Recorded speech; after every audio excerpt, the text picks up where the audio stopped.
নমস্কাৰ মোৰ নাম ডক্টৰ স্তুতি বৰগোহাঁই মই মুম্বাইত থাকোঁ আৰু মই বৰ্তমান এগৰাকী গৃহিণী তথাপিও মই দৈনন্দিন ব্যস্ততাৰ মাজতো যিকণ সময় পাওঁ সেই সময়কণত মই অকণমান লিখা মেলা কৰি ভাল পাওঁ কিন্তু লিখা মেলা কৰাৰ মাজে মাজে মোৰ কিতাপ পঢ়িও মই খুব ভাল পাওঁ কিন্তু কিতাপ পঢ়া মোৰ একেবাৰে নহয়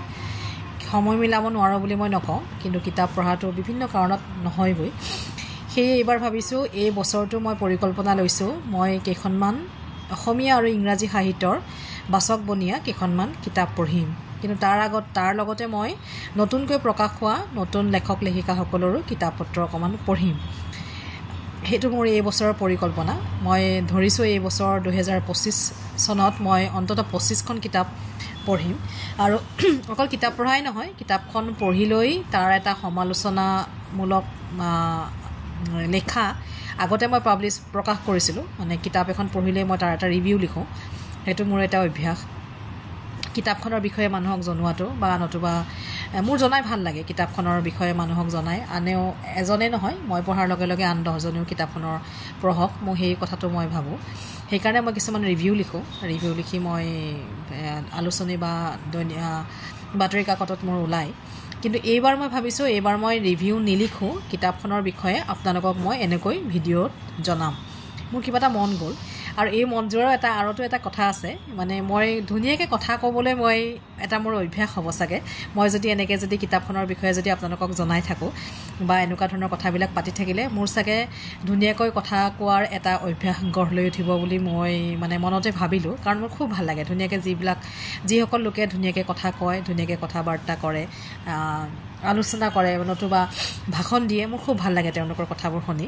তো সেই অভ্যাসটো হ'ব বুলি ভাবিয়ে আচলতে ময়ো ভাবিলোঁ মই কিতাপৰ বিষয়ে যি কিতাপ মই পঢ়িম তাৰ বিষয়ে মই আপোনালোকক এনেকৈ জনাম আৰু এইবাৰৰ যিখন মই এই প্ৰকল্প যিটো লৈছোঁ কিতাপ পঢ়াৰ প্ৰকল্প আৰু লগতে কিতাপ পঢ়ি জনোৱাৰ যিটো প্ৰকল্প লৈছোঁ তাৰ প্ৰথমখন কিতাপ মই বাছি লৈছোঁ ডক্টৰ নিৰ্মলা দেৱীৰ প্ৰবল ইচ্ছাশক্তি আৰু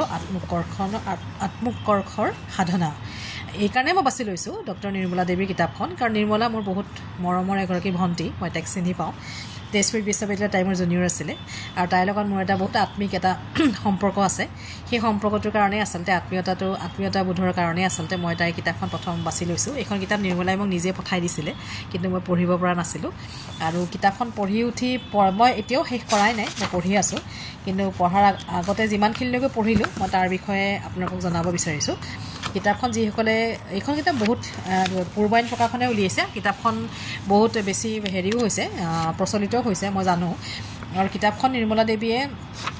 প্ৰত্যেকগৰাকী আত্মবিশ্বাসী ছাত্ৰ ছাত্ৰীক উৎসৰ্গা কৰিছে যিয়ে নিজৰ জীৱনত কিবা এটা কৰাৰ সপোন দেখে নিজে জীৱনত ভাল মানুহ হোৱাৰ সপোন দেখে তো তাৰ কাৰণে তাইক মুখবন্ধটো লিখিছে কথাখিনি আৰু নিৰ্মলা যিহেতু ৰসায়ন বিজ্ঞানৰ এগৰাকী ছাত্ৰী হয় গৱেষক হয় তেখেত এতিয়া বৰ্তমান কৰ্মৰত তো তাই নিৰ্মলাই কথাখিনি লিখোঁতে কিতাপখনত নিৰ্মলা বুলিয়ে কৈছোঁ দেই মোৰ যিহেতু ভণ্টি হয় নিৰ্মলাই কিতাপখনত 6টা ভাগ কৰি লৈছে স্বকীয় চিন্তন দুৰন্ত সপোনৰ পোহপাল আৰু কেন্দ্ৰীভূত কচৰত বুলি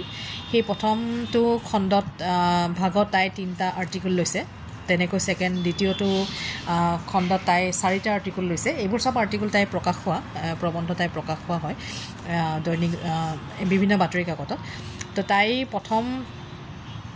ভাগটোৰ যিটো স্বকীয় চিন্তন দুৰন্ত সপোনৰ পোহপাল আৰু কেন্দ্ৰীভূত কচৰত যিটো তাই ভাগ কৰিছে তাৰ প্ৰথম আৰ্টিকলটো হৈছে শীৰ্ষতম সফলতাৰ সন্ধান আৰু এই আৰ্টিকলটো পঢ়ি মোৰ মনত ভাৱ হৈছে মানুহে আচলতে টাইম মেনেজমেণ্টৰ কথা যে সুধি থাকে টাইম কেনেকৈ পোৱা ইমানবোৰ কৰিবৰ কাৰণে ইমানবোৰ হেৰি কৰিবৰ কাৰণে তো সেই টাইম মেনেজমেণ্টৰ গোটেই কথাখিনি নিৰ্মলাই এই শীৰ্ষতম সফলতাৰ সন্ধানত ধুনীয়াকৈ বুজাই দিছে আৰু কৈছে যে মানুহৰ জীৱনত লাগতিয়াল আৰু অলাগতিয়াল কথা কোনবিলাক সেই কথাখিনি আমি যদি বাছি ল'ব পাৰোঁ ঠিক যেনেকৈ এটা আলমাৰীৰ কাপোৰখিনি যেনেকৈ আমি চিজিল লগোৱাৰ সময়ত আমি কোনখিনি কমকৈ ব্যৱহাৰ হয় কাপোৰ কোনখিনি সদায় ব্যৱহাৰ হৈ থাকে বা কোনখিনি কেতিয়াও ব্যৱহাৰ নহয় তেনেকুৱা ধৰণৰ অজস্ৰ কাপোৰ আমাৰ আলমাৰীত থাকে আৰু সেই কাপোৰখিনি যেনেকৈ আমি ধৰক চিজিল লগাই লওঁ তেনেকৈ মানুহৰ চিন্তাধাৰাত মানুহৰ দৈনন্দিন ৰুটিনখনৰ কিছুমান কামত সেই কথাখিনি যদি আমি চিজিল লগাই লওঁ, পৰিকল্পিতভাৱে যদি আমি লৈ লওঁ, দিনটোৰ কোনখিনি কাম আটাইতকৈ দৰকাৰী, কোনখিনি কাম নকৰিলেও চলে, বা কোনখিনি কাম দৰকাৰী অথচ পিছত কৰিলেও হ'ব, তেনেকুৱা ধৰণৰ কথাবিলাক যদি আমি গত লগাই লওঁ, চিজিল কৰি লওঁ, কামৰ চিন্তাধাৰা বা ধৰক আমাৰ দৈনন্দিন সময়ৰ চিন্তাধাৰা যিটো মানে আমি টাইম মেনেজমেণ্ট আমি কৰি লওঁ, তেতিয়া আমি অজস্ৰ কাম কৰিব পাৰিম। আমাৰ কাৰণে 24 ঘণ্টাত এতিয়া কম সময় নহয়। সেই মেনেজমেণ্টটো কৰিব নজনাৰ কাৰণেই আচলতে আমি বহুতো কাম আমি কৰিব নোৱাৰোঁ।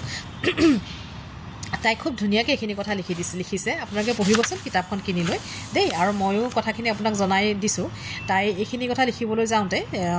বহুত বিজ্ঞানী, বহুত ব্যৱসায়ী বা বহুত ডাঙৰ ব্যক্তিৰ মহান মনীষী এলবাৰ্ট আইনষ্টাইনৰ পৰা আৰম্ভ কৰি টমাছ আলভা এডিছন সকলোৰে তাই জীৱনৰ কথা তাই লিখিছে, কেনেকৈ তেওঁলোকে একাগ্ৰচিত্তে এটা কাম কৰিবলৈ তাই মনোনিৱেশ কৰিছিলে, আৰু প্লাছ সেই কামটো কৰিবলৈ যাওঁতে কেনেকৈ আন কামবিলাকক গত লগাই লৈছিলে, সেই গোটেই কথাখিনি নিৰ্মলাই খুব ধুনীয়াকৈ তাই লিখিছে। মোৰ বৰ ভাল লাগিছে পঢ়ি তাইৰ কথাখিনি। এটা পজিটিভ মেছেজো আছে আৰু পজিটিভ মানে চিন্তাধাৰাও আছে মানে কথাখিনিত। মানুহে তেতিয়া ধৰক এই এনেকুৱা ধৰণৰ আৰ্টিকেলবোৰ পঢ়িলে তেতিয়া মানুহে হয়তো জীৱনত কেতিয়াও কাকো ব্লেম দিব নোৱাৰিব যে মোৰ হাতত সময় নাই বা মই এইটো কাম কৰিব নোৱাৰিলোঁ। মানুহে জীৱনত সকলো কামেই কৰিব নোৱাৰে, কিন্তু যিখিনি কাম আপোনাৰ কৰিবলৈ সপোন থাকে, দুৰন্ত যিটো সপোন কয়, দুৰন্ত ইচ্ছা আছে, সেই ইচ্ছাটোৰ সফল ৰূপায়ণ কৰিবলৈ যাওঁতে আপুনি কোনকেইটা কথাত গুৰুত্ব দিয়াটো উচিত বা কোনকেইটা কথাত আপুনি গুৰুত্ব দিয়াটো উচিত নহয়, সেই হিচাপে কথাখিনি আগবঢ়াই নিলে জীৱনত সফল আমি হ'বই পাৰিম। নিৰ্মলাৰ প্ৰথম আৰ্টিকেলটো পঢ়ি মোৰ খুব ভাল লাগিল, আৰু তাৰ পিছৰ আৰ্টিকেলকেইটা স্বকীয় চিন্তনৰ কচৰত এইকেইটা মই পঢ়িবলৈ আৰম্ভ কৰিছোঁ বা পঢ়িছোঁৱেই, কিন্তু আজি মই নকওঁ, বহুত দীঘলীয়া নকৰোঁ ভিডিঅ'বিলাক, একদম কম সময়ত কথাখিনি কৈ পিনে মই আপোনালোকক জনাম কিতাপখন প্ৰকৃততে কিহৰ হয় বা প্ৰকৃততে কিতাপখনৰ বিষয়বস্তু কি বা লেখকে কেনেধৰণে কথাখিনি চিন্তা কৰি লিখিছে। আজিলৈ মই থৈছোঁ, আৰু এই কিতাপখন শেষ কৰাৰ পিছতে মই অন্য এখন কিতাপ পঢ়িবলৈ আৰম্ভ কৰিম। প্ৰথম নিৰ্মলাৰ কিতাপখন মই পঢ়ি শেষ কৰি লওঁ। নিৰ্মলা, মই বহুত সুখী আৰু বহুত গৌৰৱ অনুভৱ কৰিছোঁ। এই কিতাপখন ইমান ধুনীয়া এটা বাক্যৰ গাঁথনি, ইমান ধুনীয়া শব্দৰ প্ৰয়োগ আৰু ইমান ধুনীয়া এটা অধ্যয়ন। কিতাপখনৰ প্ৰত্যেকটো আৰ্টিকেল লিখিবলৈ যাওঁতে নিৰ্মলাই যথেষ্ট অধ্যয়ন কৰিব লগা হৈছে। বহুতো বিজ্ঞানীৰ জীৱন পুঁজি পঢ়িব লগা হৈছে তাই। এই গোটেইখিনি অধ্যয়ন কৰি লিখিবলৈ সাহস কৰাৰ বাবে মই নিৰ্মলাক অশেষ ধন্যবাদ জ্ঞাপন কৰিছোঁ আৰু উত্তৰোত্তৰ কামনা কৰিছোঁ। আৰু মই জনাই থাকিম আপোনালোকক এনেকৈ। ধন্যবাদ।